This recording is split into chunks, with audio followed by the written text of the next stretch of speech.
여러분 안녕하십니까? 안녕하세요. 기도합시다. 우리 하나님은 이제와 항상 또 영원히 찬미 받으시도다. 아멘. 우리의 희망이신 하나님이시여 당시께 영광 굴돌리나이다. 하늘의 꿈이시여 이루어지시여 진리의 주인이시며 어디에나 교족하시며 어느 가득 술제여 주시니여 행복하시면 주시니여 오시오 우리 안에 물으시오 우리의 불결하게 될 모든 것을 기쁘게 하시고 전하시니여 우리 영혼을 거기에 주시옵소서. 아멘. 만군의 주님이시여 우리와 함께 하소서. 고난의 시대에 우리를 도우실 자 주님뿐 만군의 주님이시여 불쌍히 여기소서. 하느님이시여 당신이 크신 자비로 우리 기도를 들으시고 우리를 불쌍히 여기소서.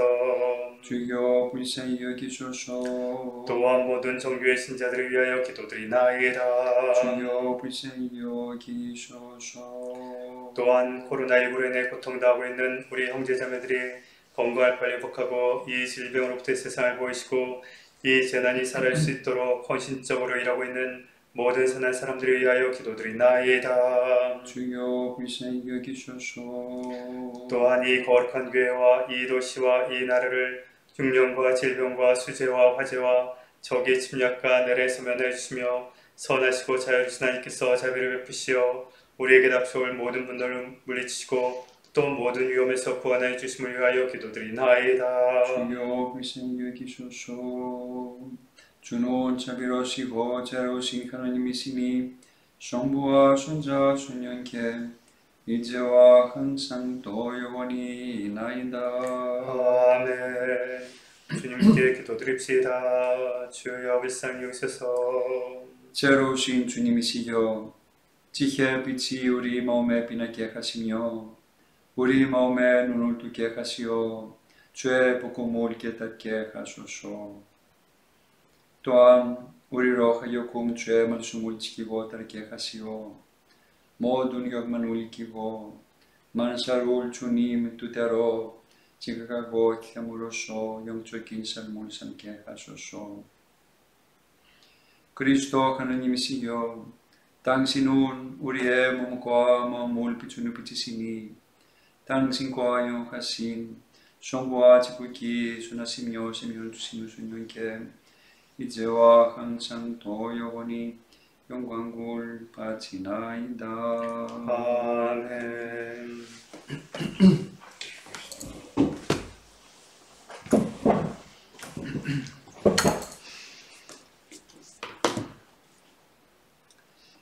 Μετά την εισαγωγή που κάναμε, αγαπητοί αδελφοί μου, στο περασμένο μάθημα για την προς Κολοσσαείς επιστολή, σήμερα με τη βοήθεια του Θεού ξεκινούμε τη μελέτη του κειμένου και σήμερα θα μελετήσουμε από το πρώτο κεφάλαιο τους δύο πρώτους στίχους που είναι το προήμιο.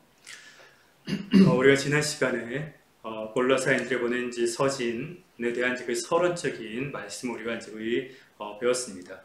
그러면서 이제 오늘은 우리가 하나님의 도움으로 골로새인들에 보낸 서신의 이제 그 본문을 이제 배워보도록 하겠는데요. 오늘 이 시간에는 1장 1절 2절의 이제 말씀, 즉 인사 말씀인데 이 부분을 배워보도록 하겠습니다.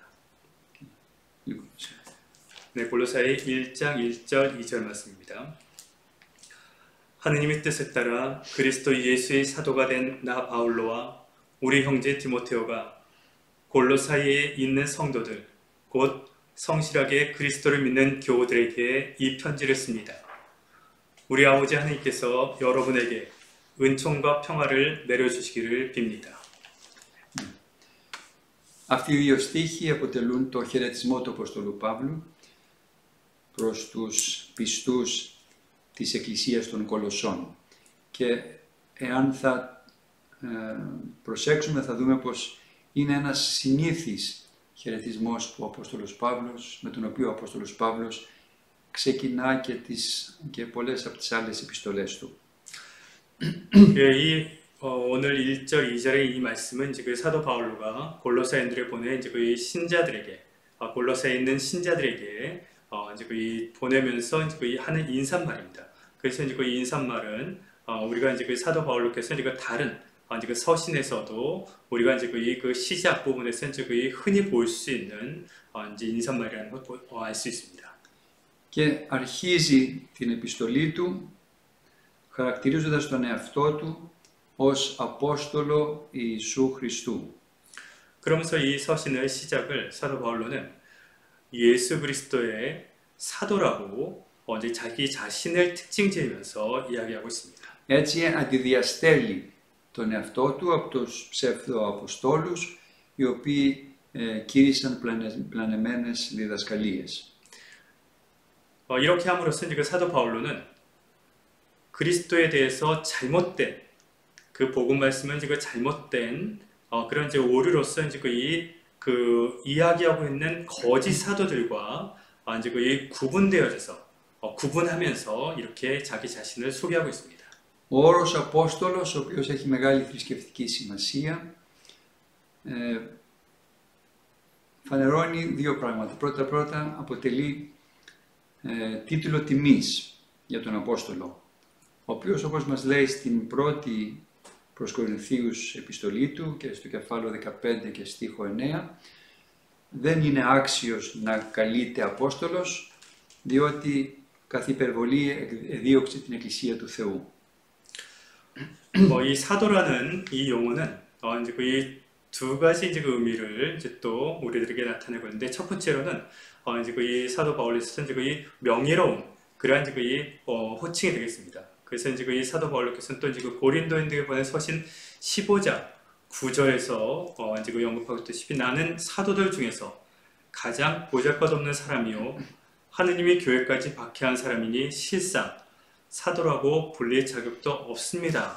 라고 이렇게 자기 자신에 대해서 이렇게 이제 그 스스로 낮춰서 얘기하는 것에 있어서 여기 사도라고 얘기했을 때는 그 굉장히 명예로운 그런 이제 호칭을 또 의미하고 있습니다. Ο όρος Απόστολος λοιπόν αφενός είναι τίτλος τιμής και αφετέρου είναι εγγύηση ότι κατ' εντολή του Θεού θα ευαγγελίζεται στα έθνη όπως το όνομα του Χριστού, όπως μας λέει στην προς Γαλάτας επιστολή του στο κεφάλαιο 1 και στίχο 16. 이렇게 이제 그 첫 번째로는 사도라는 용어가 이제 그 명예로운 이제 그 호칭이 되면서, 이제 두 번째로는 이제 동시에 또 이제 그 하느님의 그 말씀을 하느님의 계명에 따라서 그 이방인들에게 이제 그 전파하는 그런 이제 그 보증이 되는 것입니다. 그래서 이제 그 갈라디아인들에게 보낸 서신 갈라디아서 1장 15절에서도 보면은 하느님께서는 내가 나기 전에 이미 은총으로 나를 택하셔서 불러주셨다고 이제 그 이야기했듯이 이제 그 사도 바울로는 바로 이제 그 하느님의 말씀을 이렇게 이제 그 하느님의 계명에 따라서 뜻에 따라서 전파하는 그러한 이제 그 분명한 우리들에게 이제 그런 보증을 그 되는 것입니다. Συνεπώς, οτιδήποτε ακολουθήσει θα γνωρίζουν οι αναγνώστες της επιστολής ότι είναι όλα κατ' εντολή του Θεού και δεν είναι οτιδήποτε θα αναφέρει στη συνέχεια ο Απόστολος στην επιστολή του, δεν είναι απλές δικές του σκέψεις. 즉, 이 서신에 있는 그 모든 독자들은 바로 이제 그 사도 바울로가 자기 자신이 이제 그 임의적으로 마음대로 이제 그 쓴 것이 아니라 바로 이제 그 하느님의 계명에 따른 그러한 이제 그 내용을 그 읽는 거라는 것입니다. Σε όλη τη Καινή Διαθήκη χρησιμοποιείται κατ' επανάληψη το ουσιαστικό Απόστολος και το ρήμα Αποστέλο. 그 신약 성서의 이제 그 모든 곳에서 보면은 이제 그 사도라는 이제 그 용어와 그다음 이제 그 보낸다라는 이제 그 용어가 이제 그 많이 사용되고 있습니다. Καταρχάς, ο Χριστός, όπως ξέρουμε, αποστέλλεται υπό του Πατρός στον κόσμο για να σώσει τον κόσμο. 먼저는 그리스도께서 바로 이 세상을 구원하시기 위해서 하느님으로부터 보내졌다는 것입니다. Ο Χριστός επίσης χαρακτηρίζεται ως Απόστολος, ο οποίος ήλθε απεστάλλει από τον Πατέρα για να φανερώσει το όνομα του Θεού Πατρός στον κόσμο.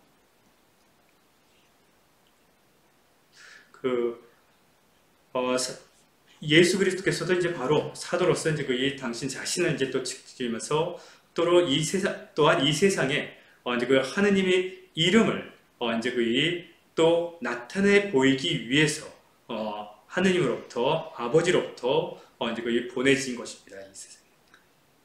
Και όπως ο Χριστός απεστάλλει από τον Πατέρα του, έτσι και ο Χριστός αποστέλει τους μαθητές του στον κόσμο για να κηρύξουν εις πάντα τα έθνη το Ευαγγέλιο, βαπτίζοντας τους νέους μαθητές εις το όνομα του Πατρός και του Υιού και του Αγίου Πνεύματος και διδάσκοντας πάντα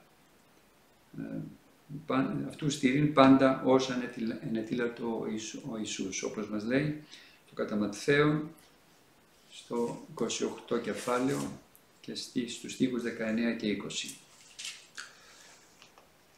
이렇게 그리스도께서는 사도들을 세상에 지금 보냅니다. 그래서 이제 그 모든 그 나라들에게 이제 그 복음 말씀을 이렇게 이제 전파하고 이제 그 마테오 복음 28장 19절 30절에 있는 말씀대로 이제 너희는 가서 이 세상 모든 사람들을 내 제자로 삼아 아버지와 아들과 성령의 이름으로 그들에게 세례를 베푸고 내가 너희에게 명한 모든 것을 지키도록 가르쳐라. 내가 세상 끝날까지 항상 너희와 함께 있겠다라는 말씀대로 그 사도들을 보낸 것입니다. Αυτά που είπαμε μέχρι τώρα έχουν μεγάλη σημασία. Δηλαδή, αυτά που είπαμε ότι ο Θεός απέστειλε τον Υιό Του στον κόσμο για να κηρύξει το Ευαγγέλιο και ο Χριστός απέστειλε τους μαθητές Του επίσης στον κόσμο για να κηρύξουν το Ευαγγέλιο. Έχουν μεγάλη σημασία, επαναλαμβάνω, διότι δυστυχώς ορισμένοι άνθρωποι νομίζουν ότι από μόνοι τους μπορούν να βγουν στον κόσμο και να κηρύξουν και να εργαστούν ως διάκονοι του Χριστού. 이렇게 하나님께서는 이제 이 아들을 이 세상에 보내셔서 그 말씀을 이렇게 이제 이 복음 말씀을 이제 알려주시고 또한 이제 그리스도께서는 또한 이제 그 세상의 사도들을 보내면서 그 복음 말씀을 전파하도록 이제 했습니다. 이것은 굉장히 큰 의미가 중요한 의미가 있는데, 근데 안타깝게도 어떤 사람들은 혼자서 홀로 이제 그 세상에 나가서 그 말씀을 이렇게 이제 전파하겠다라고 이렇게 스스로가 혼자서 결정하고 혼자서 나아간 사람들이 있습니다. Γι' αυτό και πολλές φορές ακούμε περιπτώσεις ανθρώπων οι οποίοι λένε πως εγώ παραδείγματος χάρη είδα στον ύπνο μου τον Χριστό ή ξέρω εγώ είδα ένα όραμα και ο Χριστός μου είπε να φύγω και να πάω να κηρύξω το Ευαγγέλιό Του στην τάδε χώρα, στην τάδε πόλη. Εγώ προσωπικά έχω ακούσει πολλές φορές τέτοιου είδους ιστορίες. 그래서 많은 경우 이렇게 얘기하는 사람도 있습니다. 나는 꿈에서 그리스도를 보았습니다. 아니면 이제 어떤 환상에서 이제 그리스도를 보았는데 그리스도께서 나에게 이 나라 아니면 이제 이 도시에 가서 특정 도시나 나라를 얘기하면서 거기에 가서 나도록 말씀을 전파하라고 그 이야기했습니다라고 얘기하는 사람들을 많이 보았습니다. Και δεν φίδονται ευκαιρός ακέρος να λένε πως είμαι ιεραπόστολος, είμαι απόστολος και να καυκώνται γι' αυτό. 그러면서 이제 자기 스스로를 선교사라고 이야기하면서 이제 스스로 이제 자랑스럽게 여깁니다. Ενώ είδαμε ότι ο Απόστολος Παύλος, ο Απόστολος των Εθνών, ο μεγαλύτερος Απόστολος, λέει πως δεν είμαι άξιος να καλούμε Απόστολος. 하지만 사도 바울로께서는 모든 사도들 중에서도 사도고 이방인들의 사도고 이제 그 가장 첫 자리에 있는 이제 사도들 중에 한 그런 이제 사도인데도 불구하고 자신은 사도이기에 이제 거의 마땅치 않다라고 스스로를 또 말씀하신 것을 우리는 볼 수 있습니다. Και είναι πράγματι απορίας άξιων πως υπάρχουν άνθρωποι οι οποίοι τολμούν, να χρησιμοποιήσω αυτό το ρήμα, τολμούν να αυτοαποκαλούνται ιεραπόστολοι. 이런 면에서 우리가 얘기하는 것은 바로 이런 어떤 사람들은 자기 스스로를 선교사라고 이렇게 이제 그 스스로를 이렇게 이제 지칭하는 어떻게 이제 그런 용기가 있는지를 이제 우리는 의아해하는 것입니다. Αυτοί λοιπόν είναι αυτόκλητοι και όχι θεόκλητοι. 이러한 사람들은 스스로가 자기 자신을 부른 것입니다. 하느님으로부터 부르심을 받은 게 아니라 스스로가 자기 자신을 이제 부른 것입니다. Η Ορθόδοξη Εκκλησία, η οποία ακολουθεί την παράδοση της αρχαίας Εκκλησίας, όπως την βλέπουμε μέσα στα κείμενα που μελετούμε, αποστέλει, η Εκκλησία αποστέλει στον κόσμο και οπουδήποτε χρειάζεται και υπάρχει ανάγκη για τη διακονία του Ευαγγελίου και όχι ο καθένας, και δεν λέει ο καθένας ότι εγώ αποφασίζω μόνος μου γιατί άκουσα φωνή, είδα όραμα, δεν ξέρω τι άλλο, να πάω να κάνω τον αυτόκλητο Ιεραπόστολο. 초대교회 때부터의 그 교회의 전통을 따르는 우리 정부에서는 이렇게 보다시피 복음 말씀을 전파하는데 이제 그 관련된 이제 어떠한 일을 하더라도 그러한 사람들은 바로 교회에서 세상에 보내지는 것입니다. 아까 말씀드렸다시피 혼자 스스로가 나는 뭐 꿈에서 그리스도를 받고 아니면 이제 뭐 어떤 다른 걸 통해서 이제 어떤 그 계시를 받았다라는 그 혼자 스스로가 이렇게 이제 그 자기 자신을 그 선택하거나 결정해서 어느 지역에 가서 어느 나라에 가서 이제 선교사로서의 이제 그 역할 활동을 하고 있지는 않습니다. Ο Χριστός λοιπόν, όπως το έκανε με τους 12 μαθητές του, ο Χριστός ο ίδιος δια της Εκκλησίας του καλεί κάποιο εργάτη να εργαστεί στον αμπελώνα του Κυρίου και όποιος δεχθεί αυτή την κλήση μέσω της Εκκλησίας πρέπει ταπεινά να κάνει υπακοή. 그리스도께서는 바로 12사도들을 이렇게 세상에 보셨듯이 바로 교회를 통해서 당신의 몸인 교회를 통해서 그 당신의 포도원에 이제 가꿀 수 있는 그 사람을 교회를 통해서 이제 부르고 또 교회를 통해서 그 사람을 이제 보는 데 있어서 그 부르심을 받는 사람은 또한 마찬가지로 교회에 이제 겸손하게 이제 모든 것을 이제 순종하는 것입니다. 순종하고 따르는 것입니다. Μας λέει λοιπόν εδώ ο Απόστολος Παύλος, μάλλον ξεκινάει την επιστολή του λέγοντας «Ο Παύλος, Απόστολος του Ιησού Χριστού, σύμφωνα με το θέλημα του Θεού». 그래서 여기 이 서신에 이제 이 처음 서두에 바로 사도 바울로께서는 그리스도 예수의 사도가 된 나 바울로는 하면서 하느님의 뜻에 따라 이제 그 사도가 됐다는 것을 예수 그리스도의 사도가 됐다는 것을 언급하고 있습니다. Είναι, μας λέει με άλλα λόγια, Απόστολος του Ιησού Χριστού, όχι γιατί το αξίζει, αλλά γιατί το θέλησε ο Θεός. εκείνος κάνει υπακοή. 즉 예수 그리스도의 그러한 그 사도가 된 것이 이제 그 가치가 있는 것은 합당한 것은 바로 하느님의 뜻에 따르기 때문인 것입니다. 바로 사도 바울로는 하느님의 그 말씀에 순종하였기 때문인 것입니다. Γι' αυτό στην προς Γαλάτας επιστολή και στο κεφάλαιο 1 και στίχο 15 ονομάζει το θέλημα του Θεού, στην περίπτωσή του ο Απόστολος Παύλος το ονομάζει ευδοκία. 그래서 사도 바울로는 이제 하나님으로부터 이제 그 선택을 받은 것에 대해서 이제 갈라디아서 1장 15절에서 이제 이렇게 얘기하는 것입니다. 하나님께서는 내가 나기 전에 이미 은총으로 나를 택하셔서 불러주셨다라고 이야기하고 있습니다. Έτσι τον διάλεξε ο Θεός από την κοιλία της μητέρας του και τον κάλεσε δια της χάριτος αυτού, όπως μας λέει. 네, 바로 그 어머니 그 이제 그 자궁 속에 있을 때부터 바로 이제 그 은총으로서 이렇게 선택하셨다라고 언급하고 있습니다. Έχει μεγάλη σημασία για την πνευματική μας ζωή να καταλάβουμε τι είναι το θέλημα του Θεού. 하나님의 뜻이 무엇인지를 우리가 이해하는 것은 우리 영적 삶에 굉장히 큰 중요한 의미를 가지고 있습니다. Το θέλημα του Θεού στη ζωή μας πολλές φορές είναι κρυμμένο και κάποια στιγμή αποκαλύπτεται, όπως και στον Απόστολο Παύλο. Στην πορεία του προς τη Δαμασκό αποκαλύφθηκε το θέλημα του Θεού στη ζωή του και ο Απόστολος Παύλος δεν αντιστάθηκε, αλλά το δέχτηκε με ταπείνωση και υπακοή. 네, 우리 영적 삶에 이제 그 하나님의 뜻은 많은 경우 또한 숨겨져 있습니다.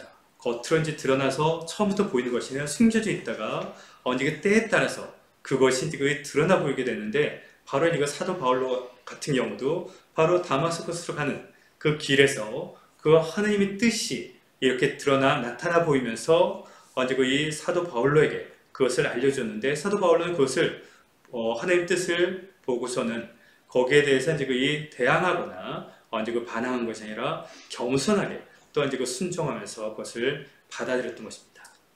Πολλά προγραμματίζουμε στη ζωή μας και πρέπει να προγραμματίζουμε, δεν λέει κανείς ότι δεν πρέπει να προγραμματίζουμε στη ζωή μας και πολλές φορές και με λεπτομέρειες μπορούμε να προγραμματίζουμε, αλλά πρέπει πάντα να είμαστε έτοιμοι να ακούσουμε το θέλημα του Θεού. Αν αυτό που προγραμματίζουμε είναι σύμφωνα με το θέλημα του Θεού, να προχωρήσουμε. Εάν δεν είναι, πρέπει να σταματήσουμε.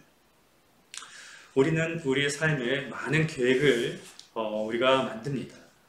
그 우리 삶에 이제 또한 이제 이런 계획을 또 우리가 만들어야만 되고 또 이제 그것도 이제 그 자세하게 또 이제 우리가 그것을 만들어야 되는데 그러한 가운데 있어서 우리는 이 계획이 과연 이제 그 이 계획 속에서 우리는 또한 이제 하나님의 뜻을 우리가 들을 수 있어야 되는 것입니다. 그래서 우리들이 이 계획이 만약에 하나님의 이제 그 이 뜻에 따른 거라면 우리는 그것을 이제 그 겸허히 이제 그 해나가는 것이고 만약에 그것이 하나님의 뜻에 또 이제 그에 맞지 않는 거라면 우리는 또한 이제 그 하나님의 뜻에 순종하면서 그것은 이제 또 이제 그 하나님의 뜻에 맞게끔 변화를 가져가야 되는 것입니다. Με άλλα λόγια, πρέπει να είμαστε έτοιμοι και πρόθυμοι να ακολουθήσουμε το θέλημα του Θεού στη ζωή μας, όποιο και αν είναι αυτό. Είτε μας αρέσει, είτε δεν μας αρέσει, είτε μας φαίνεται καλό, είτε δεν μας φαίνεται καλό. 즉 우리는 우리 삶에 있어서 어떠한 것이 되든 하나님의 뜻에 우리가 따라야 되는 것입니다. 그것이 우리 마음에 들든 우리 마음에 들지 않던 우리는 하나님의 뜻에 따르려고 하는 그러한 준비가 되어야 되는 것입니다.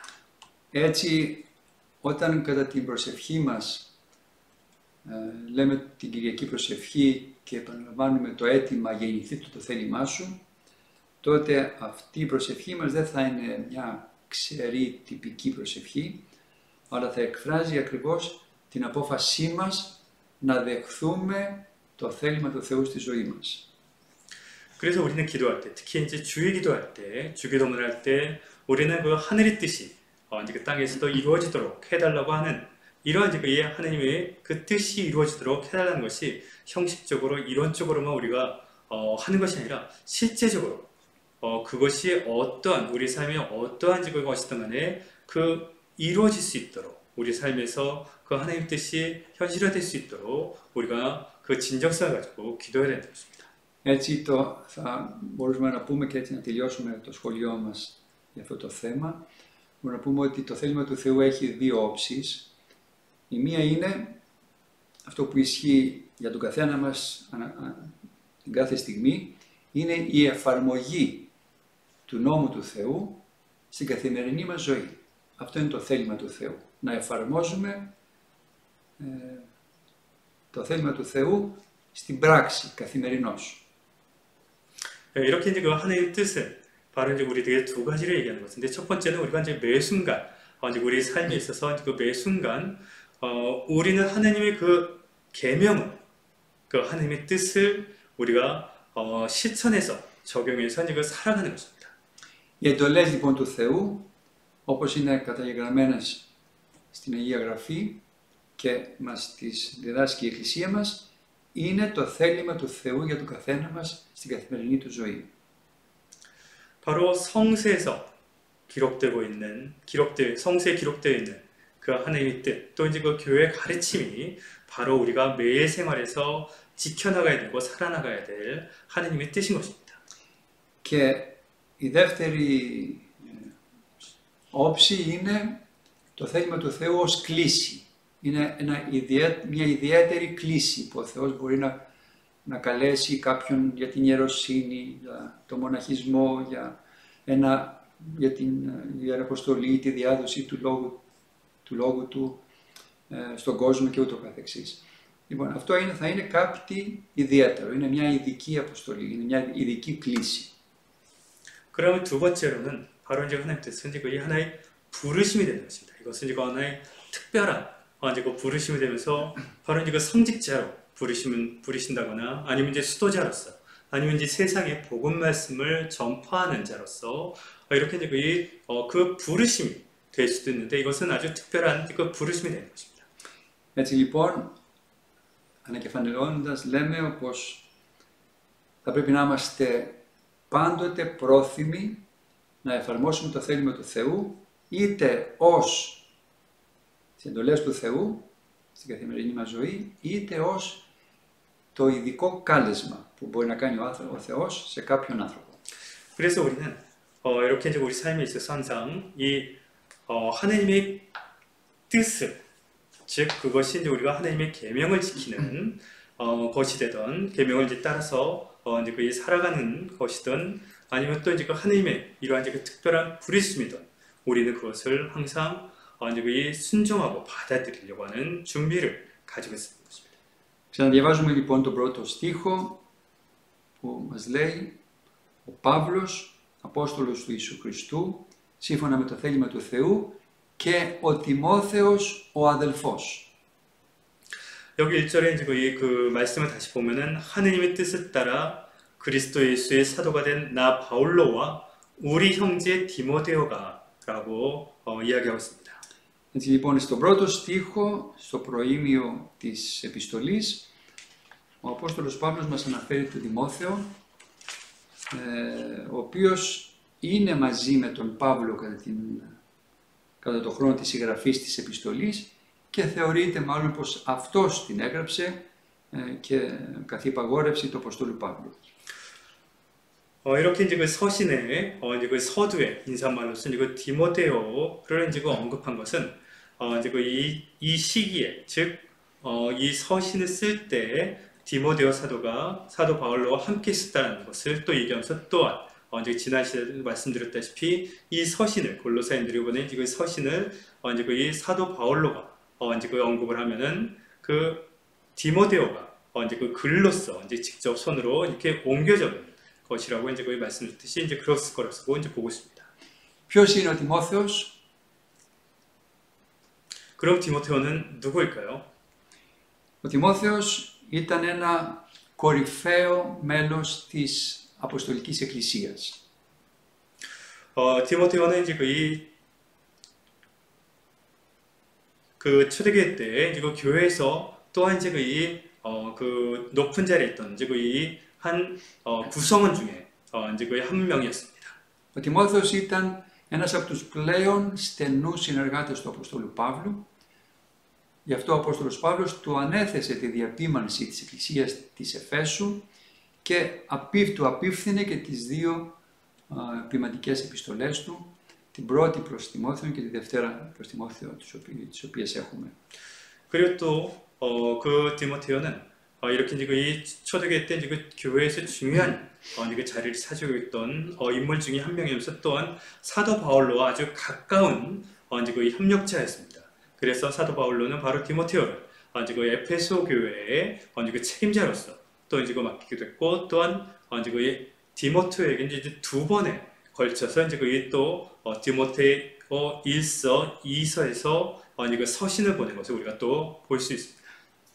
Το όνομα του Τιμοθέου αναφέρεται και σε άλλες επιστολές του Αποστόλου Παύλου, όπως την Δευτέρα προς Κορινθίους, στην Φιλιππισίους, στην πρώτη και τη δεύτερη επιστολή του προς Θεσσαλονικής και στην προς Φιλίμωνα επιστολή. 사도 바울로의 서신에 디모테오의 이름이 들어간 경우가 이제 여러 번 있습니다. 그래서 이제 고린도인들에 보낸 첫 번째, 두 번째 이제 그 편지에서도 그렇고 필리핀들에 보낸 편지에서도 그렇고 데살로니가인들에게 보낸 편지 첫 번째, 두 번째 편지에도 그렇고 필레몬에게 보낸 편지에도 디모테오가 언급이 되고 있습니다. Και είναι χαρακτηριστικό ότι ο Απόστολος Παύλος, όταν τον αναφέρει στις άλλες επιστολές του που αναφέραμε, τον αναφέρει με πολύ τιμητικά λόγια, όπως είναι τον ονομάζει αγαπητό, τον ονομάζει δούλο Θεού, τον ονομάζει αδελφό, τον ονομάζει άνθρωπο του Θεού κλπ.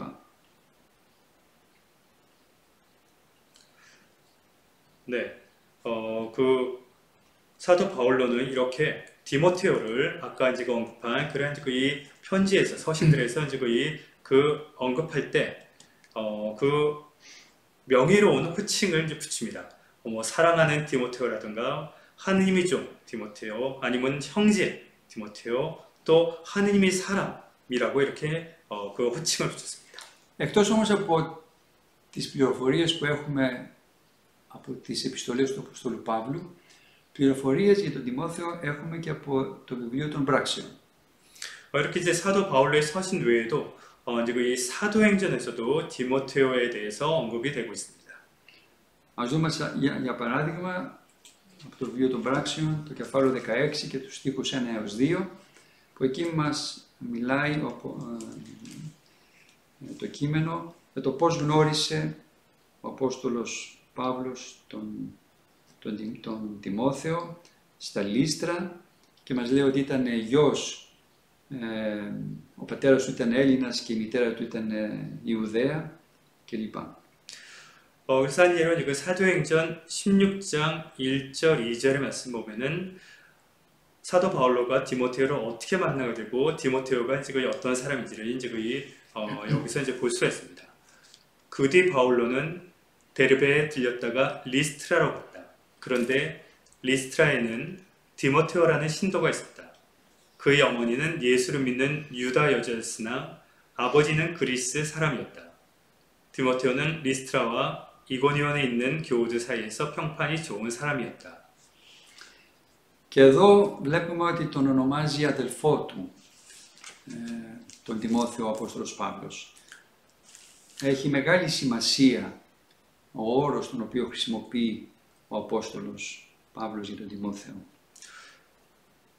여기서 골로새인들이 보낸 서신에서 사도 바울로는 디모테오에 대해서 우리 형제라고 이제 또 부르고 있습니다.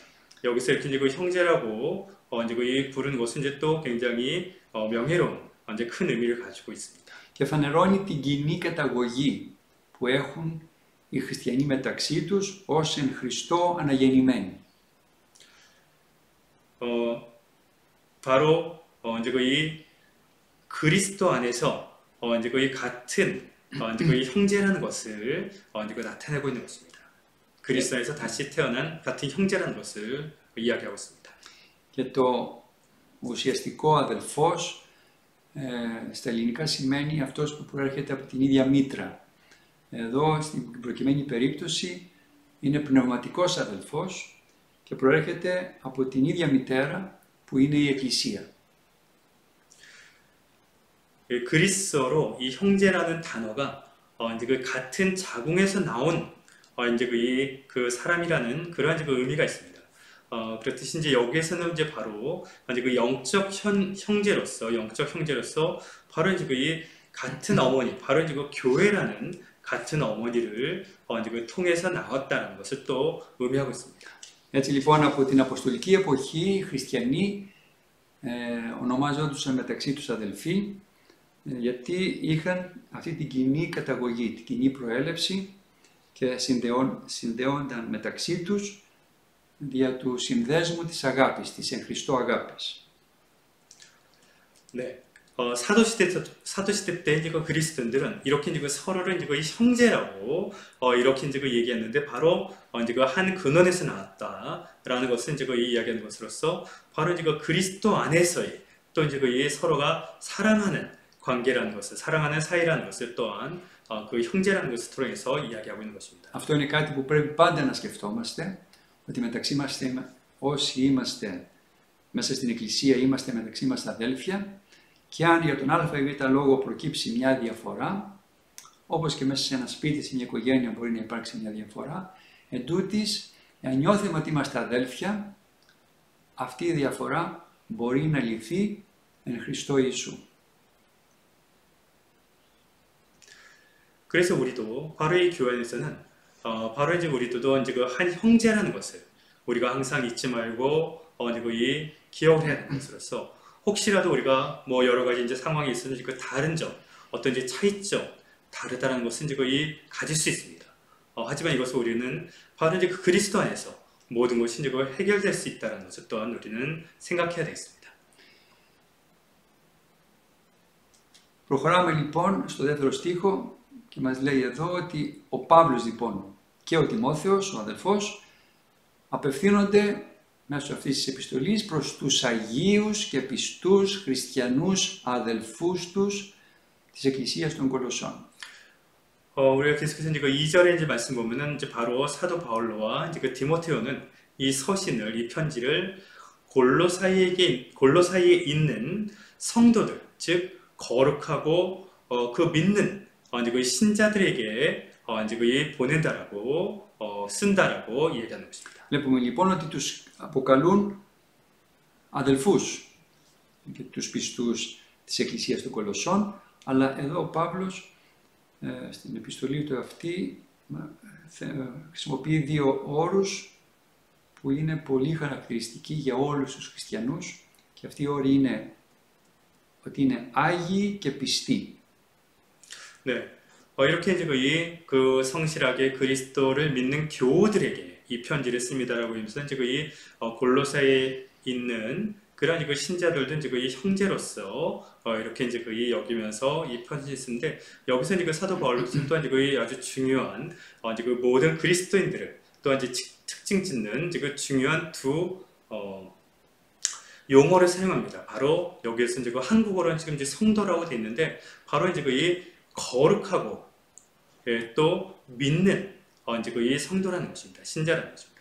Έτσι με αυτούς τους δύο όρους περιγράφει ο Απόστολος Παύλος τη διπλή ιδιότητα των χριστιανών που είναι ότι ζουν με πίστη και με αγιότητα, αγιοσύνη.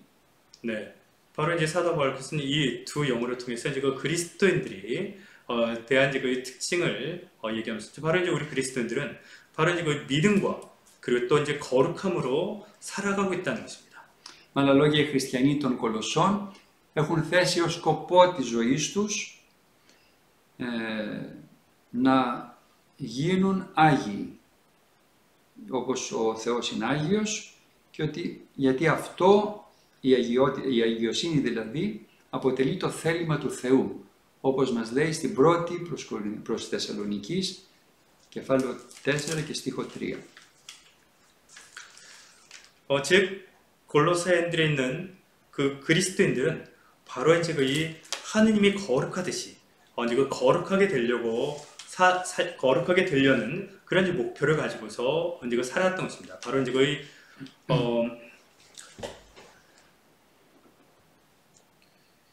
그 테살로니가인들에 보낸 이제 그 첫 번째 편지 4장 3절에 보면은 바로 이제 하나님께서 여러분에게 원하시는 것은 여러분이 거룩한 사람이 되는 것입니다. 라는 이제 이런 말씀처럼 하느님의 뜻에 따라서 그것을 이제 뜻을 순종하고 따르면서 그것을 적용하면서 이제 그 살아갔던 것입니다.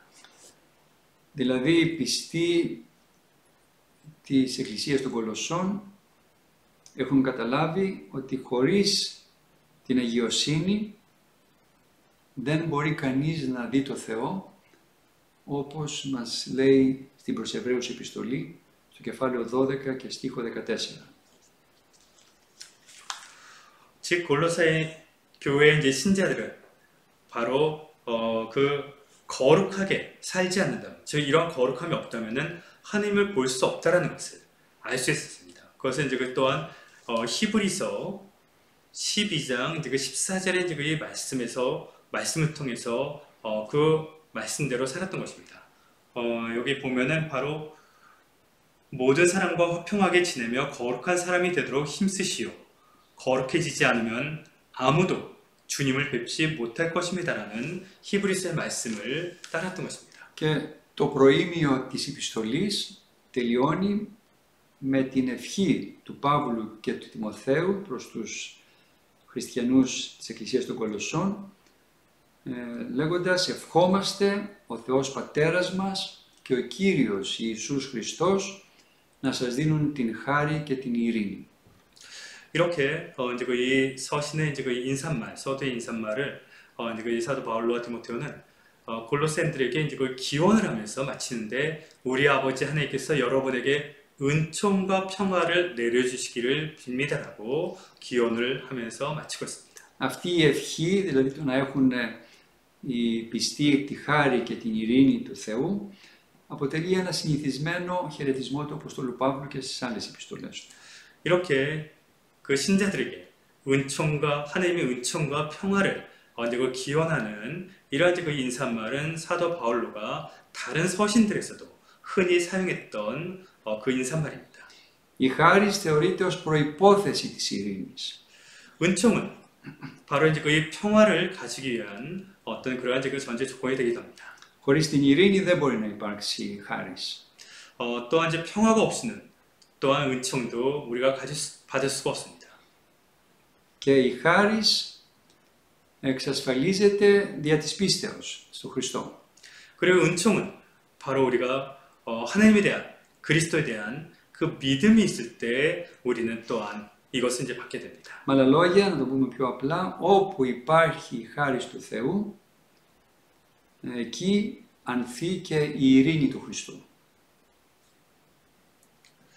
즉, 하나님의 은총이 있는 곳에서는, 어디든 간에 하나님의 은총이 있는 곳에서는 바로 그리스도의 평화가 꽃을 피우게 되는 것입니다. Και η ειρήνη, για την οποία αναφέρεται εδώ το κείμενο, δεν είναι μια εξωτερική ειρήνη, μια επιφανειακή ειρήνη, αλλά είναι μια εσωτερική ειρήνη, η ειρήνη της καρδιάς. 또한 여기에서 평화는 바로 외적인 그러한 평화가 아니라, 겉으로 보여지는 그러한 평화가 아니라 마음의 내적인 평화를 얘기하는 것입니다. Και αυτή η ειρήνη του Χριστού, η ειρήνη του Θεού, δεν μοιάζει με καμία κοσμική ειρήνη, αλλά όπως μας είπε ο ίδιος ο Χριστός στο κατά Ιωάννη Ευαγγέλιο και στίχο 14 και κεφάλαιο 27, σας αφήνω, λέει, την ειρήνη, τη δική μου, όχι όπως σας δίνει ο κόσμος, αλλά είναι η ειρήνη του Θεού, είναι διαφορετική. 그러면서 이제 여기서 이제 그리스도의 하나님의 이 평화는 이제 또 세상에서 이제 그 평화는 이제 다른 것입니다. 그래서 바로 요한복음 14장 27절에 이제 그리스도께서는 또한 이렇게 말씀하신 것을 우리가 볼 수 있습니다. 나는 너희에게 평화를 주고 간다. 내 평화를 너희에게 주는 것이다. 내가 주는 평화는 세상이 주는 평화와는 다르다. 라는 말씀을 우리가 볼 수 있습니다. Και οι Απόστολοι και οι προφήτες, να το πούμε και πιο ευρύτερα, όλοι οι Άγιοι της Εκκλησίας χαρακτηρίζονται ως κήρυκες της ειρήνης. Όπου βρίσκονται φέρουν την ειρήνη του Θεού. Είναι ειρηνοποιοί. 그래서 지금 교회 모든 사도들과 교부들, 모든 성인들은 바로 어디 있던 간에 이 평화를 위해서 일하는 사람들이었던 것입니다. Αυτό το βλέπουμε, το προφητεύει ο προφήτης Ισαΐας και το βρίσκουμε αυτό και στην προς Ρωμαίους επιστολή, στο κεφάλαιο 10 και στίχο 15, που λέει όσο ωραίοι οι πόδες των ευαγγελιζομένων την ειρήνη, των ευαγγελιζομένων τα αγαθά. 이것은 이제 거의 이사야 예언자가 또 이제 언급한 내용으로 이제 그 로마서 10장 15절에서 우리가 볼 수 있습니다. 여기서 보면은 전도자로서 파견받지 않고서 어떻게 전도를 할 수 있겠습니까? 기쁜 소식을 전하는 이들의 발이 얼마나 아름다운가라는 말이 바로 그 말씀입니다. Σε μια ταραγμένη εποχή, όπως είναι αυτή η οποία ζούμε και ιδιαίτερα στον καιρό μας με το πρόβλημα το μεγάλο του κορονοϊού, μας χρειάζεται πάρα πολύ το θέμα της ειρήνης και της χάρης του Θεού, γιατί οι άνθρωποι λόγω αυτών των γεγονότων που αντιμετωπίζουμε πολλοί άνθρωποι έχουν χάσει την εσωτερική τους ειρήνη. 지금 우리가 살고 있는 이러한 그 힘든 시기, 특히 코로나19로서 어렵게 살고 있는 이 시기에 지금 많은 사람들이 내적 평화를 잃고 있습니다. 이러한 가운데 바로 이러한 이 내적 하나님의 평화와 하나님의 은총이 더욱더 필요합니다. Τα πιο σπουδαία πράγματα που θα πρέπει όλοι να επιθυμούμε να αποκτήσουμε είναι η χάρις και η ειρήνη του Θεού. 그래서 우리 모두가 그 하나님의 은총과 그 평화를 우리가 얻을 수 있도록 우리가 살아가는 것이 중요합니다. Γι' αυτό και ο Απόστολος Παύλος, αρχίζοντας την επιστολή του, δεν στέλνει άλλου είδους ευχές, δεν τους υπόσχεται θα τους στείλει υλικά, αγαθά, χρήματα, δεν ξέρω τι άλλο, αλλά τους εύχεται να έχουν τα ωραιότερα αγαθά της ψυχής, που είναι η χάρις και η ειρήνη. 그래서 사도 바울께서도 여기에서 다른 어떤 물질적인 돈이라든가 그 밖에 다른 그런 그 물질적인 어떤 그 기원을 한 것이 아니라 우리 영혼에서 가장 아름다운 덕들인 바로 은총과 평화를 내려주기를 기원했던 것입니다. Και αν έχουμε αυτά τα δύο αγαθά, τη χάρη και την ειρήνη του Θεού, τότε και σε αυτή τη ζωή θα ζήσουμε με μακαριότητα και βέβαια και στη Βασιλεία του Θεού αιωνίως θα ζήσουμε την μακάρια ευτυχία και απόλαυση των αγαθών του Θεού. Αμήν.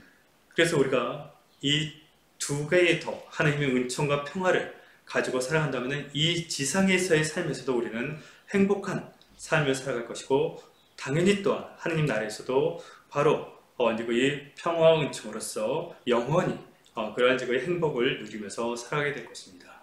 아멘. 수고하셨습니다.